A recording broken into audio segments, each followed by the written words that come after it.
So I just wanted to tell you, like, I got you a present. What is it? I bought you the Boston Celtics. The Celtics? You think they'd be like us? Why?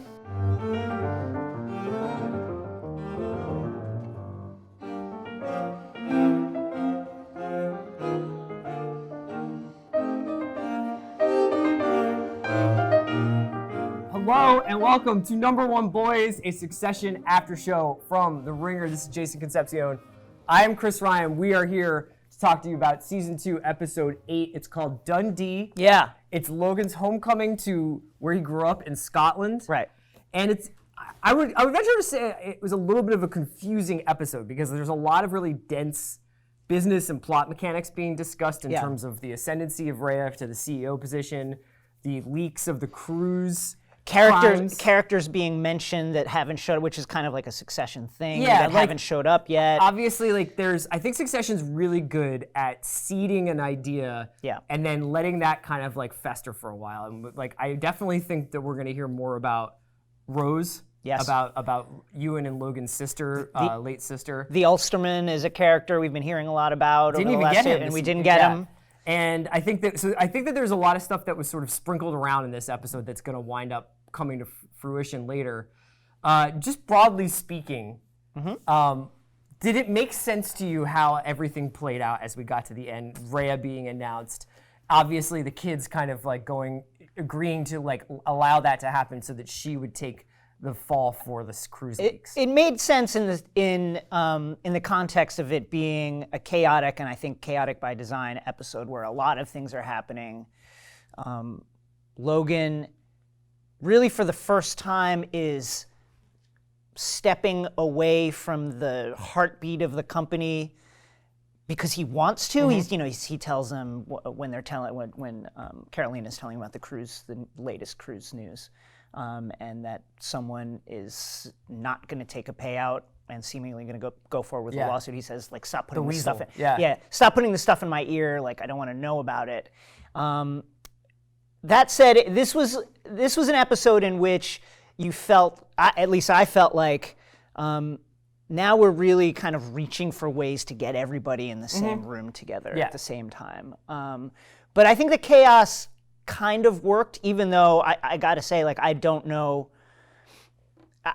For instance, why people are going to Shiv, who doesn't work for the company, and being like, make a call on this is really like other than people not wanting to own the responsibility of a particular thing, but why go to Shiv? I think that there's possibility that everybody is kind of aware that Roman, Shiv, Kendall, and Rhea are all in various points being considered to be the CEO and to be the successor to Logan. So they're kind of like, they're diversifying their bets on people. For sure. They're just like, and bring Shiv in as somebody who can make a family decision in a way Kendall and Logan can't. Kendall and Roman can't, I get. The thing that's sort of hard with this episode is that this has been a season, especially in the second half of the season, I would say, especially since Safe Room, where Jason and I have wondered a lot, what's real and what's a performance? Right. So what do Kendall and Shiv have cooking in the background? And when it seems like Kendall may be kind of faltering a little bit and saying, well, maybe I do want to be considered to be the successor, or maybe it would just be best if Rhea took everything over and all this shit went away and I got to just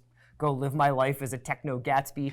It's hard to tell sometimes what's performance and what's real, and now I think that's getting into Logan. Because Logan seems weirdly sentimental in this episode, obviously, because he's going by the bandstand and he sees his brother and he's in this place where his name is spread everywhere. And it seems like he almost wants to maybe start to step away, like you're saying, but is that just setting up Rhea? Is that just setting up his kids? Like, what is he doing? What's the angle here? That's a great point. It's something that we have noticed, Kendall. We've talked previously about, what happened to that moment with Kendall and Shiv, where he said, it's not going to be me, and they embraced in that really, like, gut punch, heartfelt, sincere moment. And then we come back to Ken, and he's like doing this Playboy thing where he seems like he's on Molly all the time, just like swimming through oceans and lakes and various waterways of vagina. But another thing that I've noticed is there's that kind of performative Ken, but then when he's in these private spaces, kind of private spaces like on the plane or traveling plane, he's just scrolling through documents. What they are, I'm not really sure, but like, just like hard at work, very diligently at work. Noise canceling headphones on. And then he gets that call from Shiv on the plane. I believe that's after Argestes, I can't remember. Yeah. But he gets a call from Shiv and she's like, we have a problem. And, and it's about Rhea. And I just think that suggested that there had been some in-between episode communication between Kendall and Shiv, but then every episode seems to start at 0 where Kendall is back to being like, I don't know, man, like whatever. So at the end of the season, we're gonna find out what's real and what's fake, but it's almost to the point now where we're like on like a caper level of planning on these guys' parts. So I want to see how the caper ends up. Let's get into buy or sell for this episode, Dundee, episode 8. What are you buying? Oh, I need to ask you, just because I've been thinking about it. When was the last time you were tested for STDs? I mean, depends on like the full. Yeah, like the full board of them, right? Like all. Not like the old, like the kind of like the normal ones. No, just the. Because the ones that I tend to get are relatively exotic.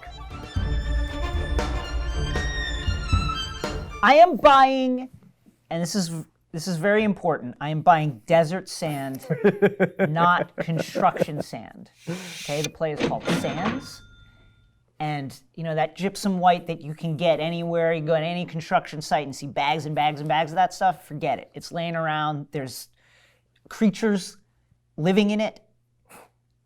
And by the way, the fact that I'm saying that is not. I'm not taking. It's not an admission of guilt. It's not an admission that I know that to be true. And as your lawyer, I'm just going to kind of suggest that we wrap it up there. Right. Okay. Sorry. Desert sand. That's all I'm going to say. Go to the Gobi. Go to Death Valley and just start filling bags. Really nice starting lineup performance from Connor this week. Incredible. Great job by him. What about you? you? I'm going to go Marcia. Yeah. Marcia is one of the central mysteries of this show. Yeah. Her presence in. This cast of characters, they go into these different buckets. So you have like Jerry and Carl and Frank and Roman and a bunch of these people who are on the business side, but are essentially almost like a Greek chorus. And their function is there to sort of commentate on the mural of crap that they're seeing in the Logan family, the Roy family. But I kind of feel like Marcia is this outlier. She's not part of the business. She's not a comic character. She's not a tragic character like Kendall. So what is she? And what's her story? Where was she? Who was she before Logan? And what does she want now that she's with Logan? Because sometimes it seems like she's trying to prop him up, and sometimes it seems like she's trying to tear him down. She seems pretty practical about the reality that he's not going to be faithful to her. Yeah. But she seems almost more annoyed that she just didn't know. She seems more annoyed that she doesn't know about Logan's decisions from time to time. And I think that she betrays to Rhea a pretty gnarly other side where she was like, listen, I have fought and I have lost and I have fought and won, but when I lose, the other one will generally lose an eye or so. So I feel like she has a big role to play in the last couple episodes here. One thing we've seen since Rhea has entered the orbit of the Roy family is we've gotten some background through various conversations about Logan's propensity to become fascinated by various people. The girl he bought a harp for. Bought a harp for, and there's the horse thing, and there's possibly Jerry, and they keep saying, but this one seems different. And clearly, Marcia and Logan have some kind of understanding regarding these relationships. And clearly Marcia feels like she needs to not necessarily stake out her territory, but at least say, hey, I didn't get here by not understanding what's going on. Yeah, and you can see Shiv still playing her. Shiv's still taking her seriously on the plane she goes to her. It's a great one. What are you selling? I'm selling just like romantic relationships with the Roys in general. I think they're all fraught. Like I guess you would say Tom and Shiv have the best kind of relationship, although an open one that kind of like came back it's weirdly honest. Weirdly honest. Yeah. Came back to bite Shiv a little bit in this one. And then I guess you would go Connor and Willa, another weirdly honest relationship. Sure. Although I think the bottom's about to fall out if he doesn't get that bridge loan. I think that's going to be a tough one. Roman and Tabitha, all kinds of problems there. Roman and Jerry, off the books. I can't really mention What's up that. with the marriage proposal? I think Roman has caught sincere feelings. Yeah, I think that was a very sincere thing to say. I think he legitimately is in love with Jerry. Whatever that means. Why wouldn't you be? I think he is. And then there's Kendall. And then there's Kendall who, for all his talk about being concerned about the optics with Logan and Rhea, basically does a miniature version of what he's concerned about with his father in this episode, where he's just like becomes fascinated with Jennifer, an actress in Willa's play, and runs extremely hot for a period of like 24 to 48 hours, Right. and then basically is like, I'm done. Get her a plane ticket She home. says one wrong word and she's out. And she's out. We never really got a full explanation for what happened with Naomi Pierce. I would say Chekhov's dick pic is still out there that he took a couple episodes ago. That seems like it could come back to bite Kendall in the future. I'm a fan of Naomi Pierce. I'm a fan of Naomi Pierce too. I would have Big loved to time. have her still in the mix. What a roller coaster. Let's get into number one boy. So this is Wait, basically. who you selling? I agree with you. I think that the relationships are suffering with all the stress for the Roys. And then there's Rhea and Logan, which is a whole other thing that is clearly fraught right yeah.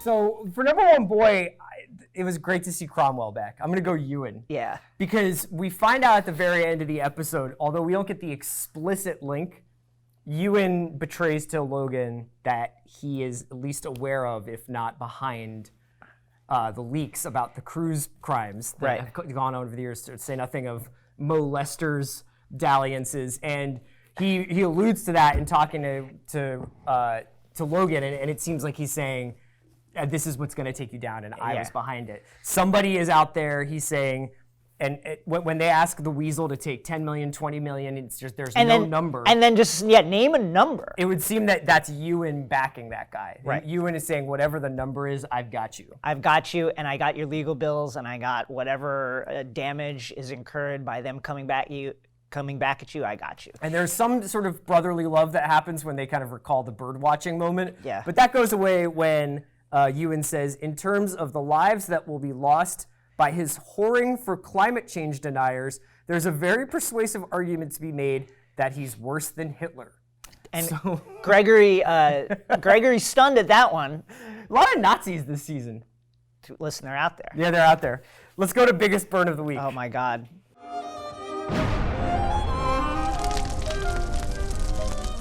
I know, no, I don't want to bring it up on camera, but They're not on. I have the bird bites that you were getting. I have cream left over for that if you need it. Oh, you do? Yeah, I can get you good for you later. Yeah, it's Just don't itch them. It makes it way worse. How are you supposed to not itch them? It makes it way worse. Trust First me. of all, it's dude. Trust you can see there. Jason, I think there's trust me. something flew out of one. All right, biggest burn of the week. Why don't you hit me up here? Some really good ones, some more subtle ones that I really like, but I'm going to go with Roman to the producer of the video tribute to his father. After the producer's like, a great take, Roman, what about another one? Where, maybe with more feeling, and Roman says, okay. What up, pricklicks? It's me, Dr. Moron. I'm a ding-dong doodle-bug dipshit with a titmouse dick, and my dad hates all of you. Fuck you, go bye-bye. How was that?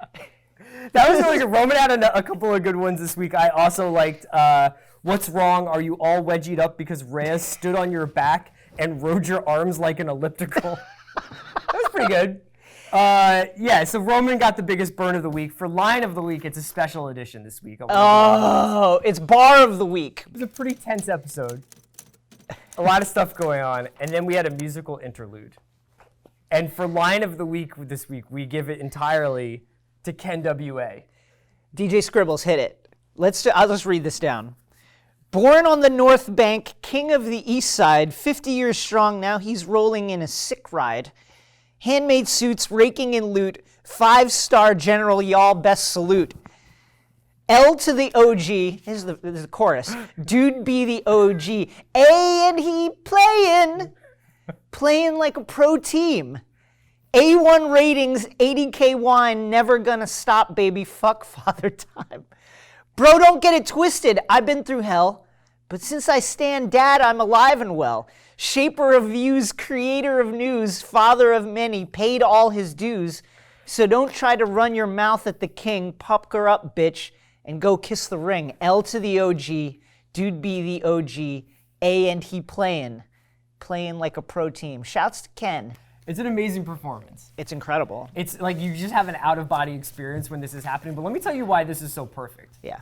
This is straight up James Murdoch shit. Right. This is, there's been a lot of conjecture about this being, the Roys being in a lot of ways based on the Murdoch family, Rupert Murdoch and Fox News.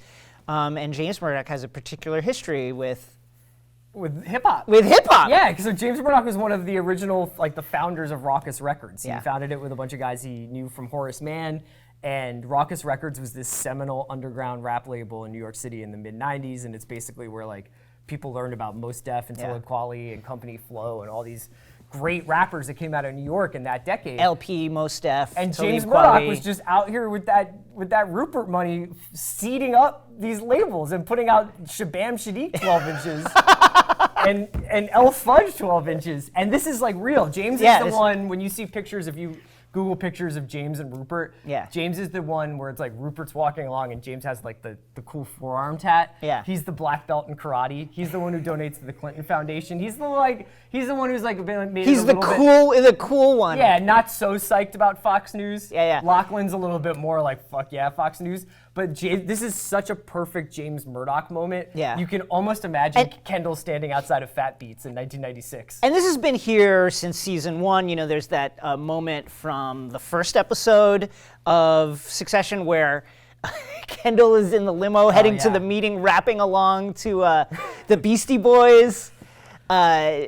He and Stewie going like after the rap show to like hang out with rappers and be like, man, that was Imperial.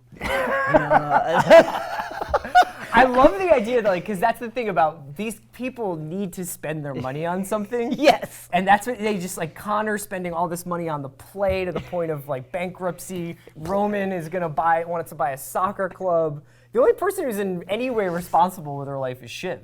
Right. Although, and she's the most emotionally raw. outside of the company for most of her professional career. Yeah, or and if not also all. is maybe personally reckless too. Yeah. I mean, not reckless, but she's just out there. Yeah. All right, so let's get into Finance 101. Yo, check this out. This is my boy DJ Greenspan. Hit me with this. Oh, this is like DJ Premier, J. Rue the Damages shit. Yeah. Oh, just digging in the crates. Yeah. Right? That's what you gotta get, dusty crates? fingers. You get in there like Shadow, like DJ Honda. The crates? Yeah, for vinyl, for samples. Oh.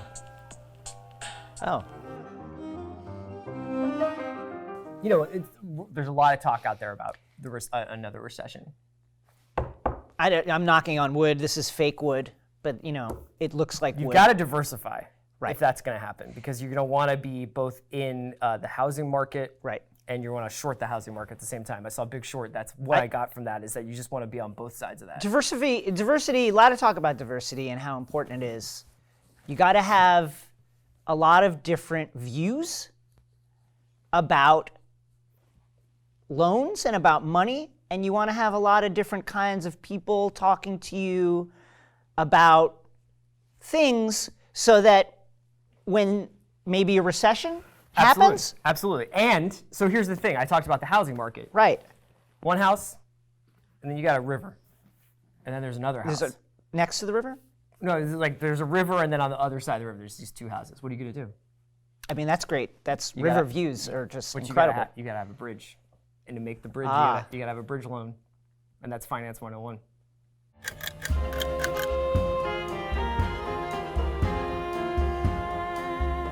All right, so this was an incredible Let Them Eat Cake week with God. crazy rich moments. We could go to so many different directions.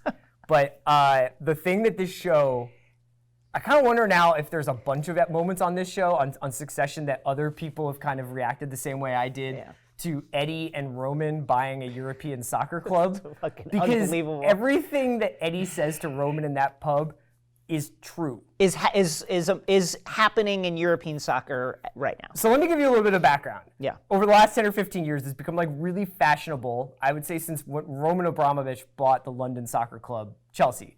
It's become somewhat fashionable and common where incredibly rich people buy these soccer clubs. Now, partially because they like soccer, partially Sure. because it's like a feather in their cap to be like, I have this club, I own Chelsea. And partially because it's good branding, because they become, rather than a guy who maybe got rich off of mining, they become a guy who's just the owner of a professional sports institution. And we've seen this happen. Abramovich bought Chelsea. Manchester City were bought by the royal family of Abu Dhabi. Chill. Paris Saint-Germain was bought by basically the state country, of Qatar. the country of Qatar. And the Russian mining magnate Dmitry Rybolev, he bought Monaco FC because I heard that's a good place to put your money in Monaco. Sure. So Edward Azagov and Roman, they decide to go half on Hearts of Midlothian, which is a Scottish football team in Edinburgh. The two big Scottish football teams are Celtic and Rangers. Those are the Glasgow teams. Then Edinburgh, they have Hearts and Hibs, Hibernian, basically. Not to put too fine a point on it. So they buy Hearts because they think this is Logan's team. He'll be excited. This will be a great gift for him. This will be achieving sort of a childhood dream to own this club. Also, like, he could have, if he loved it so much, wouldn't he just buy it himself? Bought it already, right?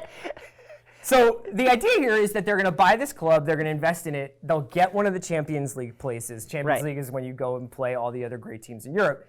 It's like 20 million euro huge infusion, yeah, huge infusion just by making the league. If you make it to the finals, it's like at least 100 million euros come into your coffers. But what's been talked about recently is the idea that they're going to make a permanent European Super League, which Edward mentions in the show. And the idea is basically, Real Madrid and Barcelona and Manchester United and all the big clubs in Europe are going to form their own league, like the Champions League, but Juventus, Inter, and closed off. Yeah. And then when this happens, the broadcast rights for this Super League are going to be worth billions. Yeah. And you will be able to basically make tons more money on your investment. That's Edward's idea. Roman's idea is he's just going to get something nice for his dad. What winds up happening is they buy the wrong club. Or at least they offer to buy the wrong club. It's unclear as to whether the plan theoretically could still work. Yes. But this is essentially like going up to Bill Simmons and saying you bought him the Yankees. Like it is absolutely so funny that he's like, no, Dad, I'm pretty sure this is not the team you like. You like him. You like Hearts.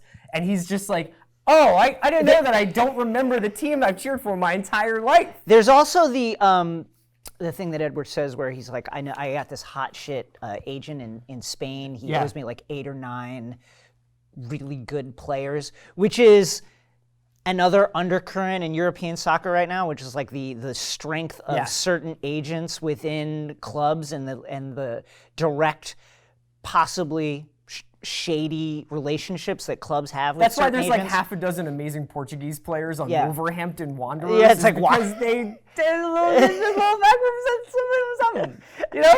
So this is actually like, it was an incredibly accurate moment. Yes. It was pretty amazing. Let's get into our predictions for next week. Oh, man. So the next week's episode is called DC. Rhea is now the ascendant CEO of Waystar Royco, and there appears to be a coming expose on all the corruption and misdeeds of the company over Logan's reign on the way. Who will be standing at the end of this? I don't know who will be standing, but I think I'm going to guess by the title that we're going to see Rhea in front of Congress answering questions about the long history of Waystar Royco covering up various crimes, possibly murders, related to their cruise division. Yeah. I think that's what we get. That would be pretty amazing if they have Holly Hunter in front of a congressional committee.